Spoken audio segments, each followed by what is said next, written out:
ایک زمانے میں ایک ملک پر ایک بادشاہ حکومت کرتا تھا جس کا کوئی بیٹا نہیں تھا۔ جیسے جیسے بادشاہ بوڑھا ہو رہا تھا وہ ملک پر حکومت کرنے کے لیے ایک موزوں جانشین کا انتخاب کرنا چاہتا تھا۔ بادشاہ نے اپنے ملک بھر میں نوٹس بھیجے کہ ہر اہل نوجوان کو اپنے ساتھ انٹرویو کے لیے مدعو کیا۔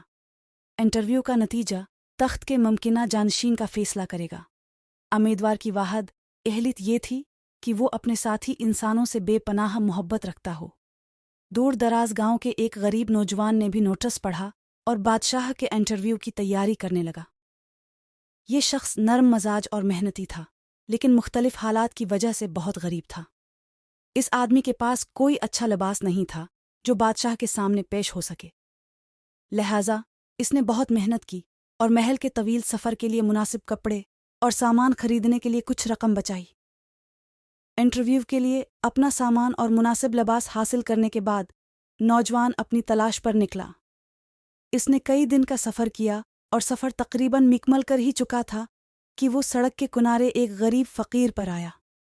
غریب فقیر نے صرف پھٹے ہوئے چیتھڑوں میں ڈھکی سردی میں کانپتے ہوئے کہا۔ بھکاری نے بازو بڑھا کر مدد کی التجا کی۔ اس کی کمزور آواز میں کراہت تھی، مجھے بھوک اور ٹھنڈ لگ رہی ہے جناب، میری مدد کریں۔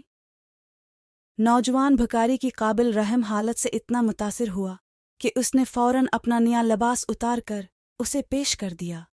اس نے اسے اپنا بہت محدود کھانا بھی فراہم کیا جو اس نے سفر کے لیے اٹھایا تھا۔ بھکاری نے 1000 بار اس شخص کا شکریہ ادا کیا، لیکن چونکا اس شخص نے اپنے اچھے کپڑے بھکاری کو دے دیے تھے، اس لیے وہ انٹرویو کے لیے جانے سے کچھ ہچکچا رہا تھا۔ تاہم اس نے اتنی ہمت جمع کر لی کہ وہ اپنے پرانے گندے کپڑوں میں محل میں داخل ہو سکے۔ محل میں پہنچنے کے بعد انہیں انٹرویو کے لیے تخت کے کمرے میں داخل کیا گیا۔